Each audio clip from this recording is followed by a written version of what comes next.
نحمده ونصلي على رسوله الكريم أما بعد فأعوذ بالله من الشيطان الرجيم بسم الله الرحمن الرحيم خذوا زينتكم عند كل مسجد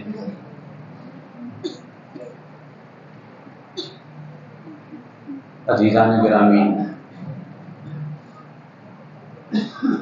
اللہ سبحانہ و تعالی اپنی اس مقدس کتاب قرآن مجید میں اعلان فرماتے ہیں کہ اے لوگوں، جب تم مساجد کی طرف آؤ، اللہ کے گھروں کی طرف آؤ تو زینت اختیار کیا کرو، اچھا لباس پہنا کرو اور صاف ستھرے بن کر اللہ کے گھروں میں آیا کرو۔ صحیح مسلم کی حدیث نمبر 91، اس حدیث میں نبی پاک علیہ الصلوۃ والسلام امام الانبیاء جناب محمد الرسول اللہ صلی اللہ علیہ وآلہ وسلم کا ارشاد گرامی ہے۔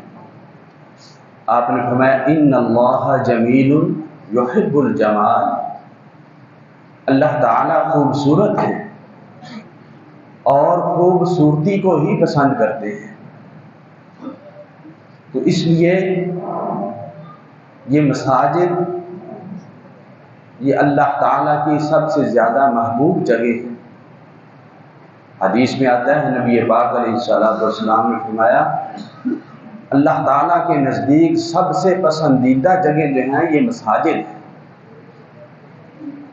اور سب سے بری جگہ جو ہے یہ بازار ہے۔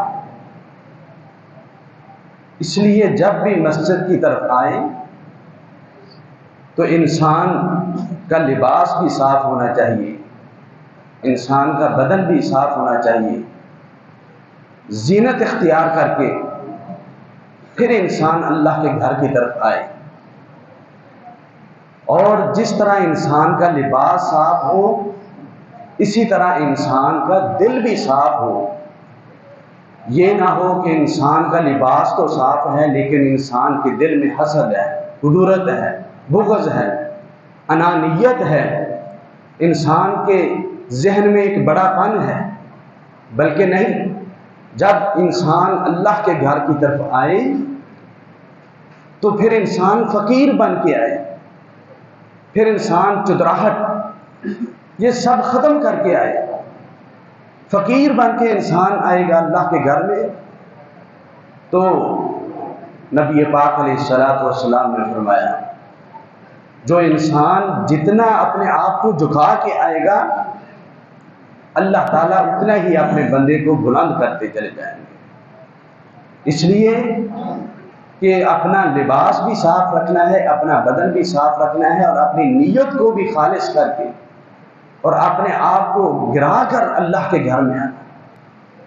تو نبی پاک علیہ السلام امام الانبیاء جناب محمد رسول اللہ صلی اللہ علیہ وآلہ وسلم کا ارشاد گرامی ہے کہ جب انسان مسجد میں داخل ہو تو سب سے پہلے دعا پڑھے، بسم اللہ والصلاة والسلام علی رسول اللہ رب اغفر لی ذنوبی وافتح لی ابواب برحمتک، کہ اے اللہ تو مجھے معاف کر دے اور میرے لیے اپنی رحمت کے دروازے کھول۔ اور اسی طرح مساجد کے آداب میں سے ایک ادب یہ بھی ہے کہ جب انسان مسجد میں داخل ہو، وضو کر کے آئے تو سب سے پہلے 2 رکعت ادا کرے۔ آپ نے فرمایا اذا جاء احدکم المسجد فلا یجلس حتی یصلی رکعتین، جو بھی مسجد کی طرف آئے، مسجد میں آئے تو اس وقت تک نہ بیٹھے جب تک وہ 2 رکعتیں نہ پڑھے۔ یہ مسجد کا حق ہے۔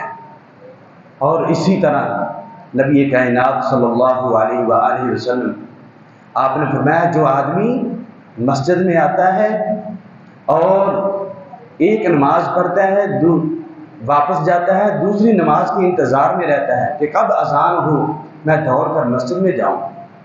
وَرَجُلٌ مُعَلَّقٌ بِالْمَسَاجِدِ، ایسا شخص ہے جس کا دل اللہ کے گھر کے ساتھ لگا ہوا ہے، اللہ کے گھر کو صاف رکھتا ہے، اللہ کے گھر کے ساتھ محبت ہے۔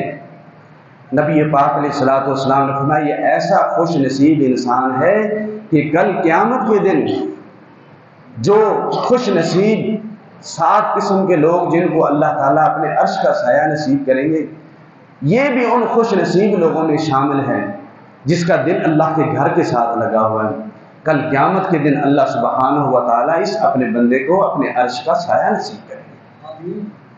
اور پھر مسجد کے آداب میں سے ایک ادب یہ بھی ہے کہ انسان جب مسجد میں آئے تو انسان فضول باتوں سے پرہیز کرے، انسان دنیاوی باتوں سے پرہیز کرے، زیادہ وقت انسان قرآن کی تلاوت میں اور اللہ کے ذکر میں گزارے۔ اور ہم تو اس چیز کو محسوس نہیں کرتے۔ حضرت عمر رضی اللہ تعالی عنہ کے دورہ خلافت میں کچھ لوگ اجنبی لوگ آئے اور مسجد نبوی میں بیٹھ کر اونچی اونچی آوازوں سے پکارنا شروع کر دیا، آوازیں لگانی شروع کر دی، بلند آواز سے بولتے رہے۔ تو حضرت عمر رضی اللہ تعالی عنہ غصے میں آ گئے، کہنے لگے تم کہاں سے آئے ہو؟ انہوں نے بتایا ہم فلاں فلاں علاقے سے آئے ہیں، فلاں فلاں قبیلے۔ کہنے لگا تم اسی شہر کے رہنے والے ہوتے، مدینے کے رہنے والے ہوتے تو میں تمہیں کوڑے لگاتا۔ تمہیں پتہ نہیں ہے اللہ کے گھروں کا تقدس کیا ہے؟ تمہیں حیا نہیں ہے؟ تمہیں پتہ نہیں ہے کہ مساجد اس لیے نہیں ہے کہ مساجد میں آ کر شور کیا جائے اور دنیاوی باتیں کی جائیں، بلکہ یہ ایسی جگہ ہیں کہ جہاں پہ انسان آتا ہے انسان کا ایمان بڑھتا ہے، انسان کو سکون پہنچتا ہے۔ تو اسی لیے نبی پاک علیہ الصلوۃ والسلام امام الانبیاء جناب محمد رسول اللہ آپ نے فرمایا کہ یہ مساجد یہ اللہ تعالیٰ کی ایسی پسندیدہ جگہ ہے، ایسی محبوب جگہ ہے جو آدمی چاہتا ہے کہ میرا گھر جنت میں بن جائے۔ من بنا للہ مسجدا بنا اللہ لہ بیتا فی الجنہ، وہ اللہ کے گھروں کو تعمیر کرے، وہ مساجد کو بنائے۔ جو آدمی مسجد بناتا ہے، مسجد میں جگہ دیتا ہے، مسجد میں تعاون کرتا ہے، اللہ تعالیٰ اس کا جنت میں گھر بنا دیتے ہیں۔ اور ایک حدیث میں آتا ہے کہ ایک وہ شخص ہے جو مالدار ہے، جو زیادہ مال خرچ کرتا ہے، ایک وہ شخص جو کمزور ہے، زیادہ جگہ نہیں خرید کر دے سکتا۔